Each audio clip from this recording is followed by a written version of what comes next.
අවධානය කියන්නේ අපිට වැඩක් සාර්ථක කරගන්න අත්‍යවශ්‍ය දෙයක්. ඒත් උදේට කෑවේ මොනවද කියන එක අමතක වෙන තරමටම අපෙන් අවධානය ගිලින අවස්ථා තියෙනවා. ගොඩක් වෙලා අවධානයෙන් වැඩ කිරීම කියන්නේ අපි ප්‍රැක්ටිස් කරන්න ඕනේ දෙයක්. ඉතින් ඉගෙන ගන්න කෙනෙක් විදිහට අවධානයෙන් වැඩ කිරීම කියන්නේ ඉතාම වැදගත් දෙයක්. ඒ දේ මේ දැන් ඉඳන් ප්‍රැක්ටිස් කරන්න මේ වීඩියෝ එකත් ඉවරනකම් අවධානයෙන් බලන්න. එහෙනම් අපි පටන් ගමු අද වීඩියෝ එක.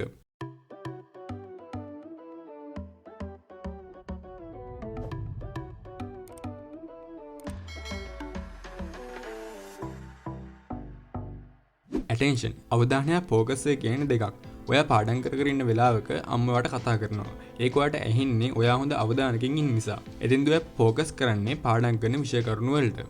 කලින් කිව්වාගේ අවධානය කියන්නේ අපි ප්‍රැක්ටිස් කරන්න ඕනි දෙයක්.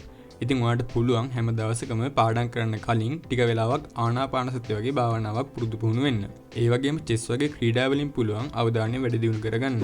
මේ විදිහට සාමාන්‍ය දවස් 66ක් විතර මේ දේ ප්‍රැක්ටිස් කළොත් අවධානය ගොඩක් වෙලා තියාගන්න ඔයාට පුළුවන් වෙයි. ඒ වගේම අවධානය ගොඩක් වෙලා වැඩ කරන්න බාහිර පරිසරයෙන් ඇති වෙන බාධක ඉවත් කරන්න ඔයාලට සිද්ධ වෙනවා.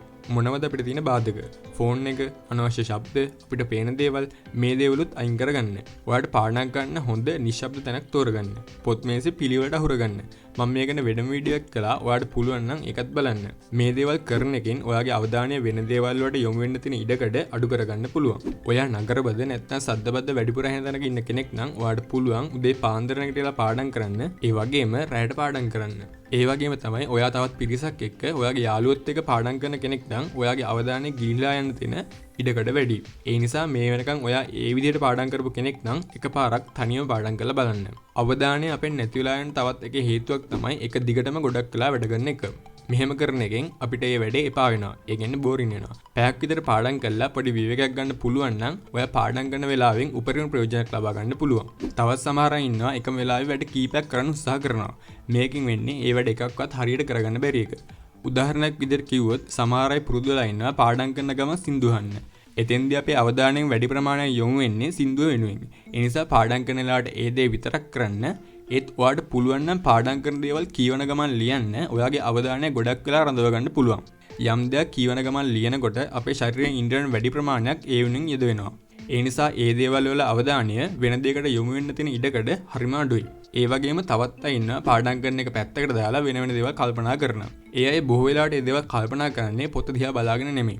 ඉතින් ඔයත් එහෙම කෙනෙක් නම් පාඩම් කරන තැනට ඉස්සරහින් හොඳට පේන විදිහට pay attention වගේ දෙයක් ලියලා අලව ගන්නවට පුළුවන්. හැබැයි ඒක දැක ගමන් නැවත පාඩම් කරන අවධානය දෙන එක තමයි වැදගත්ම වෙන්නේ.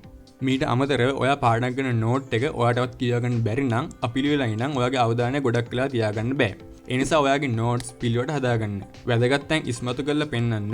ඉතින් ඒ වෙනුවෙන් ඔයාට පුළුවන් highlight pen වගේ දේවල් පාවිච්චි කරන්න. එතෙන්දී කොළ, කහ, තැඹිලි වගේ වර්ණ පාවිච්චි කරන්න පුළුවන් නම් වඩාත් හොඳයි. මොකද අපේ ඇස් ගොඩක් ප්‍රිය කරන අපේ අවධානය ඉක්මනින් යොමු වෙන වර්ණ විදිහට ඒව නම් කරලා තියෙනවා. හැම වෙලාවෙම කුතුහලෙන් අලුත් දෙයක් ඉගෙන ගන්න උත්සාහ කරන්න. එතකොට ඔයාගේ අවධානය 100%ක්ම පාඩම් කරන දේවල් වෙනුවෙන් යොමු කරන්න පුළුවන්. වීඩියෝ එක අවධානයෙන් ඉවරනකම් බලපු ඔයාට ජය වේවා කියන ගමන් අද වීඩියෝ එක ඉවර කරන්න හදන්නේ. ඉතින් මේ වීඩියෝ එක වැදගත් වුණා නම් අනිත් අයත් බන් ෂෙයා කරන්න. තාමත් Mescrew YouTube channel එක subscribe කරලා නැත්නම් දැන්ම subscribe කරන්නත් අමතක කරන්න එපා. එහෙනම් අදට ගිහින් එන්නම් ඊළඟ වීඩියෝ එකෙන් ඉක්මනට හමු වෙමු.